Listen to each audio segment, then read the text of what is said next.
Évacuation, c'est le titre du nouveau roman de Raphaël Jérusalemi qui nous a rejoint. Bonsoir. Bonsoir. Merci d'être avec nous dans 64 minutes sur TV5 Monde. On voit cette couverture qui donne envie de voyager. C'est un roman qui est publié aux éditions Actes Sud. La guerre, c'est la toile de fond de votre récit, Raphaël Jérusalemi. Commençons par l'actualité justement. Il y a 50 ans, jour pour jour, du 5 au 18 juillet 1967, la guerre faisait rage entre Israël et ses voisins arabes. À l'époque, vous étiez enfant. Quel souvenir gardez-vous de ce conflit? Eh bien, j'étais un jeune lycéen de l'âge de 13 ans à peu près, un petit titi parisien, et les images télévisées très fortes qui sont rejaillies de ce conflit étaient pour moi épiques, presque mythologiques. Elles me rappelaient les guerres antiques à Sparte et à Athènes. J'avais en fait éprouvé à cet âge-là une immense admiration pour ces jeunes hommes que je voyais se battre dans le désert contre plusieurs fronts.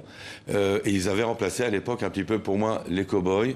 Et c'est cette guerre et peut-être aussi cette adolescence qui m'a poussé ensuite à prendre la décision d'aller m'installer en Israël et de m'engager dans cette armée. J'avais une vision tout à fait idyllique donc de ces soldats. Mais il est vrai que cette guerre avait un aspect assez particulier sur le plan épique par rapport aux guerres d'aujourd'hui qui sont des guerres pas très propres, qui sont des guerres où les cibles civiles sont attaquées. Là, c'était quand même entre des armées. Ouais, justement, on parle beaucoup de syndrome post-traumatique aujourd'hui de jeunes soldats israéliens. Les langues commencent à se délier. C'est un tabou. Vous, est-ce que vous avez ressenti cela? Est-ce que ce n'était pas l'écriture aujourd'hui qui vous aide à oui, sortir de il y a cette plusieurs période façons de confronter la réalité. La guerre est une chose qui est moche. Dans le livre dont nous allons parler aujourd'hui, elle est une toile de fond qui est sublimée, transcendée par la paix et l'amour de la vie. C'est quelque chose qu'il faut surmonter, sublimer. Dans certains cas, certaines personnes n'y arrivent pas et sont atteintes dans leur chair et dans leur esprit pour la vie.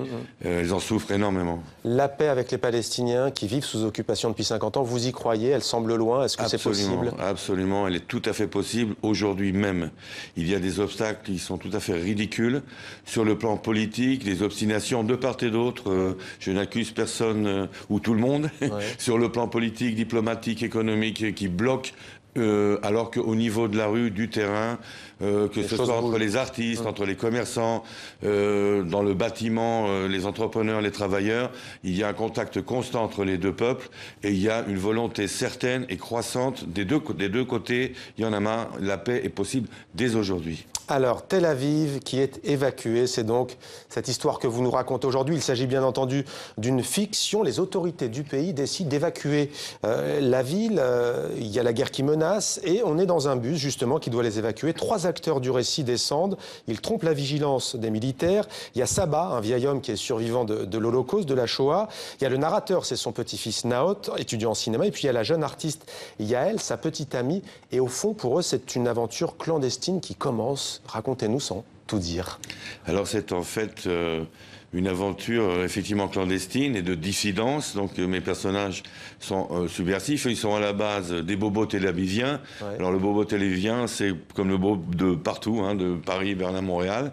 Mais là, le fait de l'évacuation va les amener à un dépouillement progressif, à une désaccoutumance d'abord de tous les conforts des bobos. Il n'y aura plus d'eau, plus d'électricité, mais aussi une désaccoutumance de leurs idées, de leurs repères habituels sur le plan intellectuel, sur le plan moral. Il y aura donc, sans le faire exprès d'ailleurs, une remise en question qui est la leur par rapport à la vie, qui est personnelle, mais qui a en même temps aussi une remise en question des Israéliens, d'Israël, qui nous est nécessaire. Ouais. Alors, vous écrivez notamment, les gens qui ne comprennent pas, en tout cas le narrateur dit, les gens qui ne comprennent pas Tel Aviv ou qui ne l'aiment pas disent qu'elle est une bulle fermée sur elle-même qui flotte dans l'air, coupée de la réalité et du reste d'Israël. Qu'est-ce qui caractérise cette ville pour vous? Vous avez d'ailleurs écrit ce livre dans un café boulevard Rothschild. Oui, alors moi j'écris au café à Tel Aviv, donc je suis aussi un bobo tel-avivien moi-même. Et oui, c'est une bulle d'une certaine manière parce que dans ce Proche-Orient dont on ne cesse de parler, qui est en plein émoi, en plein chaos, ça se passe de tous les côtés en ce moment, c'est assez terrible.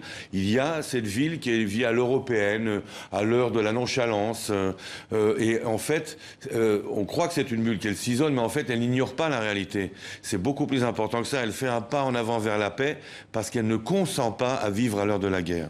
Merci beaucoup Raphaël Jérusalemi. On aimerait parler beaucoup plus longtemps de votre livre, mais en tous les cas, il faut le lire. Évacuation, roman publié aux éditions Actes Sud. Merci à vous. Merci.